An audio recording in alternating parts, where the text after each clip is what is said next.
자, 사드 관련해서 당론을 정하지 못하는 더불어민주당을 향해 노무현 정부의 통일부 장관은 당신들 정말 비겁하다고 얘기를 했습니다. 또 북한이 쏜 미사일이 5년간 31발쯤 되는데 돈을 계산해보니 1,100억이라고 하네요. 관련된 얘기 좀 나눠보겠습니다. 자, 야당 취재하는 임수정 기자께 좀 질문을 드릴게요. 오늘 이제 국회를 찾은 분들, 사드와 관련해서 특정 의견을 좀 가진 분들이잖아요. 네. 어떤 분들이 있었습니까? 오늘 이제 국민의당과 정의당 그리고 더불어민주당 야3당이 사드 반대 관련해서 지금 대책 토론회를 열었는데요. 네. 사실 국민의당과 정의당은 사드 반대를 당론으로 채택하고 있어서 참석 의원들이 놀랍지는 않는데 그 더불어민주당 의원을 몇 면을 살펴보면요.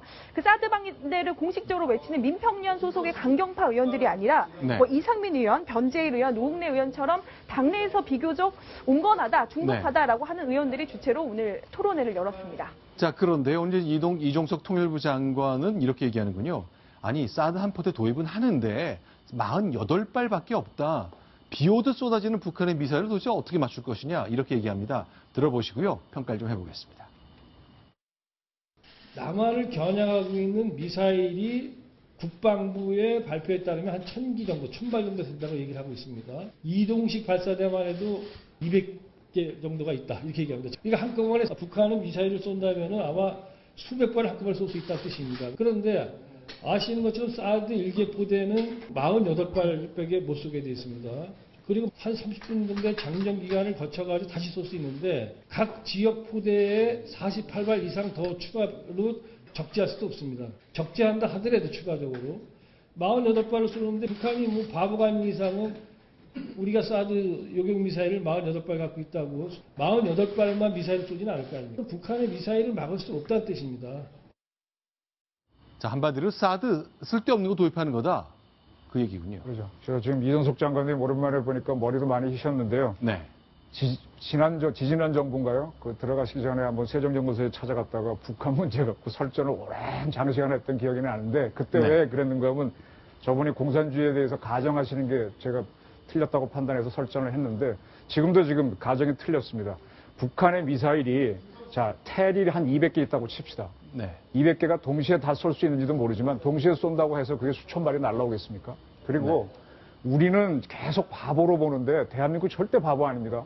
북한 지금 장거리 미사일은 전부 다 액체, 즉 그 화공약품을 집어넣어서 쏘는 액체 로켓이거든요. 그래서 이렇게 운반을 하고 난 다음에 기립을 시켜갖고 쏘기 전에 기립한 상태에서 액체 연료를 집어넣습니다. 그때 넣어야만 물성이 안 변하는데 그거 우리가 보고 있으면서 선제 타격으로 하겠다는 게 킬체인입니다. 그래서 제가 몇 차례 프리엠프트 스트라이크가 우리의 선제 공격이 굉장히 중요한 작전상의 교리다가 말씀드렸는데 거기에서 상당 부분이 제거되고요.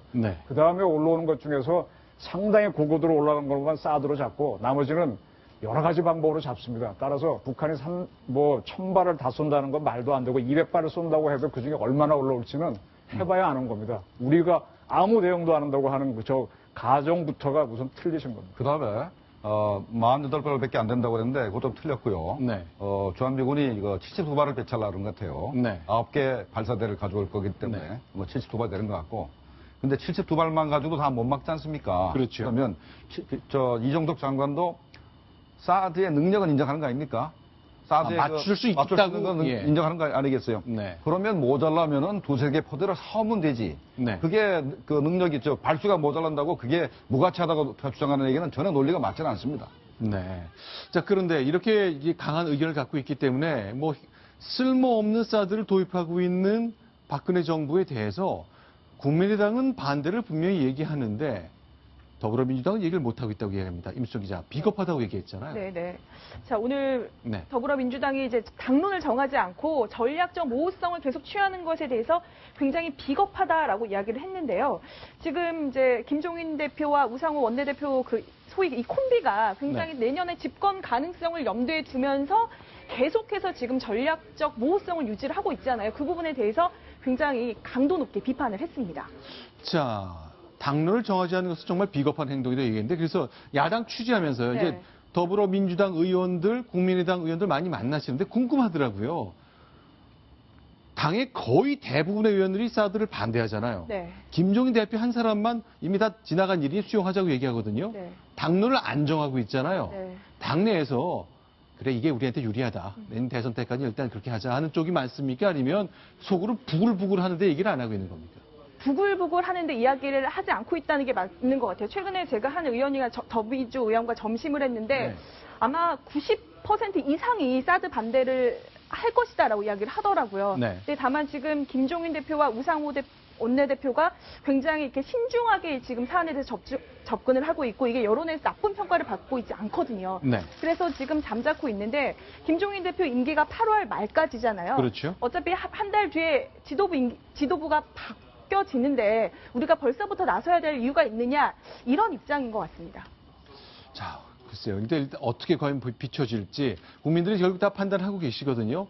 과연 이제 안보는 우클릭하겠다고 얘기했던 것이 더불어민주당인데 과연 국민들이 어떤 평가가 내려질지 그리고 김종인 대표가 떠난 8월 말 이후에 과연 계속 사드를 반대하지 하는 당론을 내지 않는 것 어떨까요? 이종석 전 통일부 장관이 조금 더 얘기를 하겠습니다. 다른 의원 이야기와 함께 같이 들어보겠습니다. 중국과 러시아가 알레르기가 고반응을 보이는 사드 대신에 패트리엇을 배치하면 될 거 아닌가. 평화와 안정을 위한 의료 노력을 계속 해야 된다. 미국에서 배치하는 사드는 우리가 미국에서 얻어먹는 공짜 점심이라고 착각을 하고 있다는 것이죠. 1조 5천억 원짜리 공짜 점심을 얻어먹는 건데 왜 마다하냐. 순진한 사고방식이라고 하는 겁니다. 미국 스스로가 이것은 전 세계 MD, 미사일 방어망을 구축하기 위한 첫걸음이라고 스스로 얘기를 하고 있다는 사실입니다. 자, 그러니까 어떻게 또 평가를 할 수 있을까요? 자, 페이트리어트 가지고 이제 사드를 대체할 수 있다라고 이제 주장을 하는 거 아닙니까? 페이트리어트는 페이트리어트의 그 용도가 있고, 사드는 사드의 용도가 있는 겁니다. 그러니까 사드 가지고 고고도에서 일단 한번 방어를 하고, 사드가 100% 완벽하진 않지 않습니까? 그래서 빠진 미사일은 페이트리어트가 이제 하층에서 또 다시 쏘게 돼 있습니다. 그러면 이제 우리 국민 더 안전해지는 것이기 때문에, 그 주장이 좀 틀린 것이고, 또 하나는, 페이트리어트는 말이죠, 명중률이 좀 낮습니다. 왜 그러냐면, 저고도에서는 공기 때문에 북한 미사일이 회전을 시작합니다. 야구에서 커브볼처럼 공이 오는 거군요. 그래서 회전을 시작하기 때문에 명중률이 좀 떨어지게 돼 있고, 사드는 고고도에서 맞추기 때문에, 공기가 없는 데서 맞추기 때문에 굉장히 안정적으로 비행을 하게 됩니다. 미사일이 깨끗하게 날아가는 그래서 맞추기가 좋아요. 그래서 명중률이 굉장히 높습니다. 조금 저도 정리를 해드릴게요. 지금 MD 체제란 말이 나왔는데요. 저게 조금 잘못된 이해입니다. 저도 처음에 저게 MD 체제의 일부로 봤는데 지금 사드에서 처음에 T는 티어터였어요. 티어터는 영국의 무대인데 군사용어로는 전쟁의 무대인 전구라고 번역을 합니다. 근데 지금은 터미널로 바꿨습니다. 종말 단계 요격인데 옛날에는 하나의 한반도나 어떤 전쟁이 벌어지는 지역을 방어하는 개념이었는데 처음 미국이 사드하고 팩3를 만들 때는요. 미국 본토로 날아오는 ICBM을 앞에서부터 막다가 마지막에 안 되면은 사드 팩3로 막는 개념으로 갔는데 이 ICBM이 날아오면 미국으로 떨어질 때 너무너무 속도가 빨라서 못 잡습니다. 그래서 미국으로 날아오는 ICBM은 SM3나 그런 걸로만 잡는데 이 작은 전구에 떨어지는 거는 SM3로 잡을 수 있으면 좋은데 안 되는 거. 즉 ICBM보다 낮게 날아오는 걸 잡기 위해서 저 사드하고 팩3를 지금 배치하는 개념이거든요. 따라서 저거는 미국의 MD와 무관하게 해외 전구용으로 만든 겁니다. 큰 가설이 지금 틀렸습니다. 자, MD 관련해서 국방부 장관이 분명히 사드를 배치한다 하더라도 우리가 미국의 MD 시스템이 들어가지 않는다고 명백히 했고 더군다나 한국, 미국, 일본이 상호 정보교류 약정을 체결했는데 거기에 따라서도 사드에서 입수된 북한에 대한 정보는 절대로 일본에 주지 않는다. 그래서 그건 MD 시스템이 절대 아니다라고 명백히 했기 때문에 MD라고 주장하는 것은 이제 얘기가 안 되는 거고 그 다음에 이제 아까 북한이 끊임없이 패트리어트 미사일의 방어막을 뚫기 위해서 이 고각 발사를 해서 이제 고속으로 이제 낙하시키지 않습니까? 그러면 지난번에 제가 말씀드렸지만 패트리어트는 속도가 마하 4, 500개가 되질 않습니다. 그렇기 때문에 물론 못 맞추는 건 아닌데 명중률이 상당히 떨어지게 되고 사드는 상당히 속도가 빠릅니다. 1.25 정도 되니까 마하. 그러니까 그 정도면은 한 마하 10 정도짜리는 이제 맞출 수가 있기 때문에 우리 국민이 정말로 안심하고 살라 그러면 사드 배치가 필수적입니다. 자, 그럼 이제 사드 논란은 계속 이어지는 가운데 이제 경상북도 성주에서는 계속 반대 의견을 내고 있거든요. 성주의 유림 분들이 계셨는데 오늘 네. 국회를 찾아왔죠. 네, 청와대 상소문을 제출했습니다. 네. 성주, 향교 등 그 성주군 8개 유린단체 회원 한 120명 정도가요. 네. 그 오늘 청와대 앞에서 기자회견을 열고 상소문을 제출했습니다. 보시는 것처럼 뭐 갓도 쓰고 두루마기도 입었는데요. 그 상례 때처럼 그 삼배의 도포를 입은 그런 분들도 눈에 띕니다. 자, 이분들은 이제 머리에 뭐 파란 띠를 두르면서 청와대 일단 국가 안보도 너무 중요하지만 국민의 네. 희생을 강요하면서까지 그렇게 강행해야 되겠냐라면서 그 일명 상소문을 제출하기도 했습니다. 아, 갓 위에 사드 결사 반대라는 띠를 두른 장면이 눈에 띄는데, 아, 그렇죠. 저렇게 이제 붓으로 여러 가지 상소문, 대통령을 향해서 왜 우리가 사드에 반대하는지 성주 유림들께서 글을 썼습니다. 지금 저 상소를 보니까 조선시대 때 가장 강력한 상소로 도끼 들고 가서 하는 지부상소 있죠. 도끼 네. 붙자 잡을 짓자 지부상소가 떠오르는데 도끼 상소를 했던 사람 중에 가장 유명한 사람이 최익현일 겁니다. 네. 어떤 개화를 반대하고 네. 올렸는데 지금 와서 그게 꼭 맞나요? 저는 네. 유림하시는 분들 존경합니다. 저도 저 분야에 좀 관심도 있고 한데 각각의 자기 전문 분야가 있습니다. 국가 안보는 네. 조선이란 나라를 엉망으로 만든 건 죄송한 얘기지만 성리학자들입니다. 따라서 그때 안보를 하시는 분들이 제대로 했다면 이순신 같은 사람이 제대로 했다면 제대로 된 유학자인 유성룡 같은 사람이 했다면 우리 임진왜란 안 당했을 겁니다. 네. 성리학자들 다시 한번 판단해 주십시오. 자, 실제로 상주분들 말씀을 들어보겠습니다. 듣겠습니다.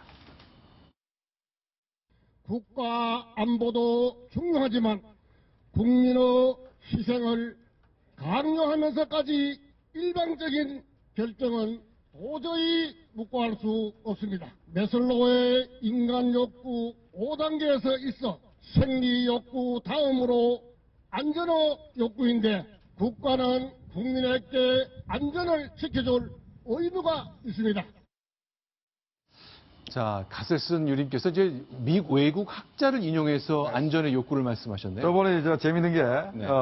국가 안보도 중요하지만 국민을 희생시키면 안 된다 그러면서, 네. 생리 욕구 다음으로는 안전 욕구가 굉장히 중요한 것이다. 네. 그러니까 국민들을 더 안전하게 만들기 위해서 사드를 배치하는데, 네. 그 정반대 논리를 얘기하고 있으니까 정말 우습습니다. 메슬로우의 안전의 욕구 있잖아요. 인간 네. 욕구의 5단계론에서 나오는 건데요. 네. 그게 가장 낮은 단계에서의 욕구사항입니다. 네. 지금 거기에 잡혀 있으면 공포에 딱 걸리거든요. 네. 그걸 넘어서면 인정의 욕구, 이제 이렇게 명예의 욕구로 이동하는데 이동하지 못한 겁니다. 저건 스스로 낮은 단계에 지금 갈망에 잡혀 있다는 거거든요. 메슬로우 인종을 잘못 인용하셨네. 저 심리학에서 굉장히 많이 쓰는, 심리에서 쓰는 인종인데.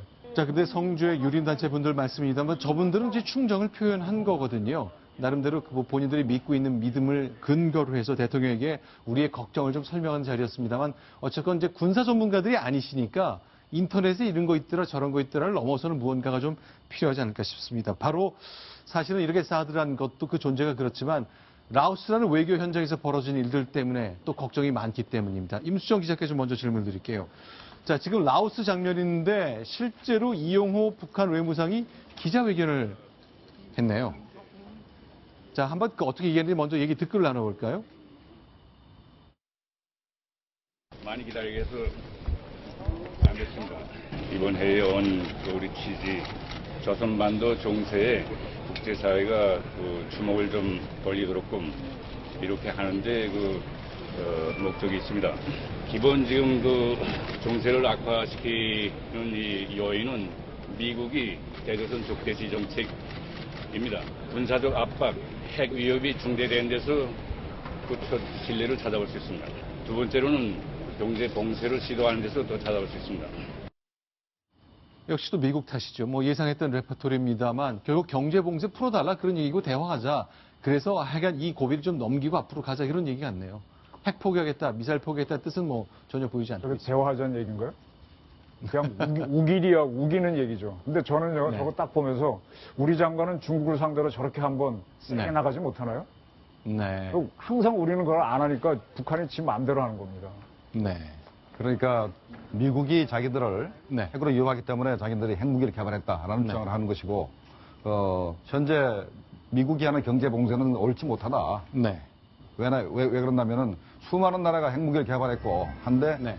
북한만 현재 제재를 받고 있기 때문에 그건 네. 불공평하다 이런 논리를 주장하고 있는 건데 북한이 핵을 포기하게 되면 뭐 경제 봉쇄를 할 이유도 없고 네. 또 우리가 한미 군사훈련도 할 이유가 없기 때문에 북한이 그 현재 주장하는 것은 이 본말이 전도됐다고 이제 볼 수 있겠습니다. 자, 이용호 장관이 했던 얘기 중에 하나 이런 게 있습니다. 그러니까 왜 우리만 갖고 그러냐? 우리만 핵실험했나? 다른 나라는 왜 가만두지? 여러 가지 반론을 펴고 있습니다. 북한의 내부적 논리겠죠. 역시 이것도 들어보겠습니다. 핵시험이자 무기시험입니다. 모든 나라가 다 합니다. 만약 이게 위협으로 된다면 핵시험을 한 모든 나라가 취급돼야 됩니다. 그렇지 않고 유독 우리나라에 대해서만 이런 교리가 나왔습니다. 그걸 어떻게 인정할 수 있겠습니까? 추가적으로 핵시험할 우리가 추가적인 핵시험을 하는가 마는가 하는 것은 전적으로 미국의 태도 여하에 달려 있습니다. 책임 있는 핵 보유국으로서 침략의 위협을 당하지 않는 한 함부로 사용하지는 않을 것입니다.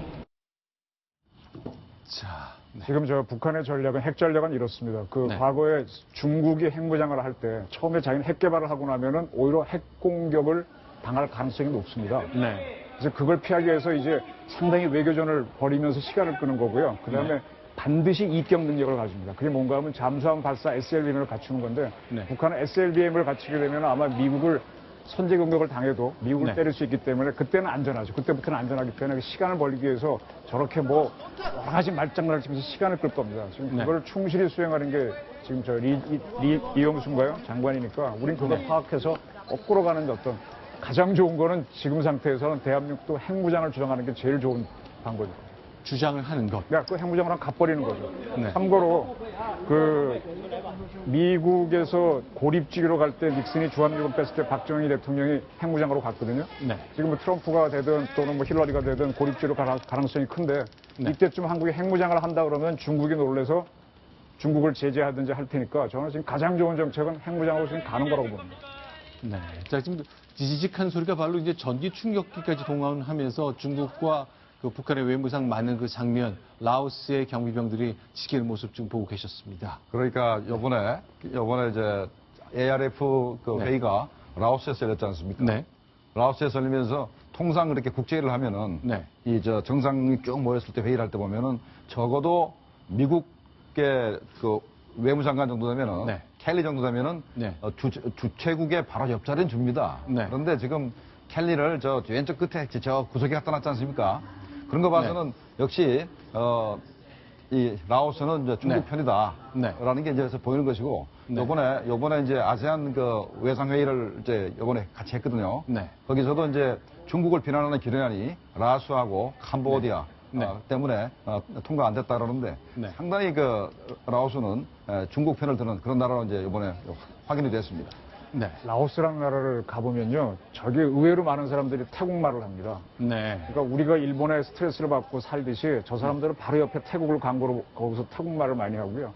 그만큼 이제 왔다 갔다 하는 나라인데 또 저기에 ODA 자금을 많이 지원하는 나라가 일본입니다. 그러니까 워낙 가난하다 보니까 돈 주는 대로 이렇게 움직이는 경향이 좀 있거든요. 그래서 이번에는 아마 중국이 워낙 저쪽에 저가품을 많이 수출하고 하니까 좀 배팅을 세게 한 걸로 보입니다. 실제로 저 라오스에서 있었던 ARF 그 아시아 지역, 아세안과 한중일 그리고 미국, 러시아, 캐나다 등의 외교장관 회담에서 나타난 현상 보니까 북한이 약간 좀 친구가 많지 않은 거 뭐 장관들끼리도 있다고 하는데요. 올해는 이용호 장관, 작년까지 이수용 외무상이 있었는데 이 두 사람 모습 보면 전반적으로 친구가 많지 않은 북한의 외교상을 보여주는 것 같습니다. 그걸 비교해 보겠습니다.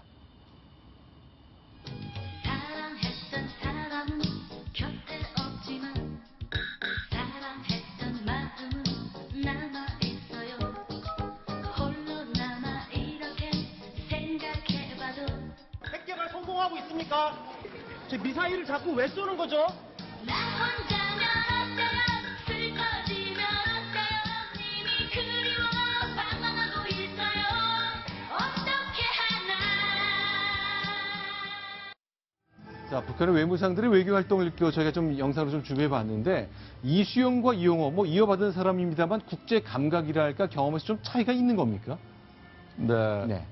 영어 구사 능력 있을 때 눈에 띄는 게 있던데. 언어 능력은 뭐 리용호가 훨씬 나은 것 같습니다. 통역 없이도 얼마든지 대화를 할 입장이 되고. 근데 리수용도 거의 뭐 평생을 스위스에서 근무한 사람인데 뭐 불어가 좀 난 것 같아요. 영어는 좀 시원찮은 것 같습니다. 그래서 리수용은 항상 이 대화를 할 때는 통역이 따라 붙었기 때문에 리수용은 항상 그 대화에 좀 이렇게 문제가 있었습니다. 그런데 네. 이송이든 이용호든 전부 다 유엔 제재 국면에서 네. 또 이제 북한이 핵무장을 포기할 생각이 없다는 것을 리종이가 자기 입으로 자꾸 댕기면서 얘기를 했기 때문에 네. 국제사회에서 외톨이였다는 것은 저 화면에서 이렇게 나타나고 있습니다.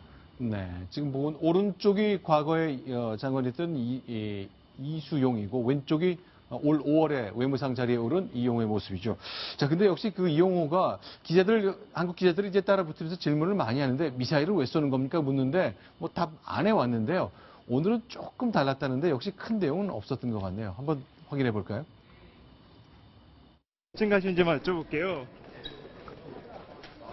돌아가셔서 외무상님이 어제 발표하셔서 국내 언론이 이렇게 남게 됐어요. 어제 발표하고 좀 어떠셨어요? 국내 기사 좀 보셨나요? 보셨을 것 같은데 한 말씀만 해주세요. 그럼 저희 이제 안 올게요. 저희 이제 가야 돼요, 저희도. 저희도. 네. 또 거짓말. 또 보시는데요? 또 거짓말. 아니 거짓말 아닙니다. 저희도 집에 가야죠. 한 말씀만 오늘 공항에 가시는 거예요? 저런 장관, 북한 외무상들은 기자의 질문을 받아본 일이 없었기 때문에 굉장히 낯설고 어색해서 그런 걸까요? 일단 웃으면서 답을 하지 않는 모습을 봤습니다. 자, 지금 보시는 장면처럼 라오스에서 기자들을 취재하는 모습 봤고요. 그런데 이제 오늘 국방부가 자료 하나 낸 게 있네요. 자, 그동안 이제 북한이 미사일 쏜 거를 다 하나하나 세보았더니 모두 31발이다. 그걸 봤는데 하나씩 좀 상황을 정리해 보겠습니다. 지난 5년, 그렇게 60개월 동안의 일이네요. 그렇습니다. 60개월 동안 그 31발의 미사일을 쐈다고 하는데 거기에 소요된 비용 어마어마합니다. 네. 일단 기대령 쪽에서 쏜 스커드 미사일이 16발이고요. 한 발당 10억에서 20억입니다. 네. 심포 해상에서 쐈던 SLBM이 3발을 쐈는데 한 발당 50억에서 100억씩 들어간다고 합니다. 네. 무수단에서 쐈던 것이 무수단 미사일, 원산에서 무수단 미사일을 발사했는데 6발을 발사했고요. 한 발당 30억에서 60억. 황주에서 발사한 노동 미사일을 6발, 한 발당 10에서 20억. 총 31발인데 여기 들어간 돈을 추정을 해보니까 모두 1,100억입니다. 1,100억. 돈비가 내리는군요. 그렇습니다. 지금 저 미사일, 저 시험 발사에만 1,100억이 들어갔기 때문에 저것을 준비하는 기간 동안 얼마나 많은 돈이 들어갔는지 저희가 추정이 불가능할 정도로 막대한 돈이 들어갔는데 북한의 국민들은 모두 다 지금 대부분 국민들은 굶주리고 있는데 저 미사일 잔치를 하기 위해서 1,100억이라는 돈을 쓰고 있는 김정은과 그 북한 지도부의 심리는 뭔지 저로서는 궁금하기만 합니다. 네, 1,100억 원 저거는 이제 비행선의 일각이고, 네. 철산군 그 동창내에서 쏘는 네. ICBM 있지 않습니까? 네. ICBM을 한 번 쏘는데 네. 2억 불에서 3억 불이 든다고 김정일이가 자기 입으로 얘기했습니다. 네. 그런데 김정은 등장 이후에 네. 3번 쐈습니다. 한 번 네. 실패하고 2번 성공했거든요. 네. 3번을 쐈다 그러면 6억 불에서 9억 불을 썼거든요. 네. 그럼 우리 돈으로 환산하면은 한 6,600억에서 예, 한 1조 원까지. 1조 원 정도 쓴 겁니다. 그러면 1조 원을 더하면은 네. 1조 1,100억을 쓴 겁니다. 네. 그 다음에 또 하나 남은 게 있죠. 핵실험하는데 돈이 얼마나 들었느냐. 네. 핵실험하는데 4번 했지 않습니까? 네. 그것도 돈으로 환산한다면 아마 북한 주민들이 전부 다 배불리 먹고 할 수 있는 정도의 그 식량을 구입할 수 있는 그런 돈을 전부 다 핵과 미사일 개발하는데 소모했다. 이렇게 보는 게 맞겠습니다. 알겠습니다. 이제 미사일 31발 쐈고요. 결국 이런 건 계속 될 것 같습니다. 미국의 태도에 달렸다지만 뭐 실제 그렇다기보다는 자신들의 전략대로 하는 거죠. 협상에 뜻이 있다고 착각했던 지난 시절 저희들이 많이 반성을 해야 될 상황까지 왔습니다.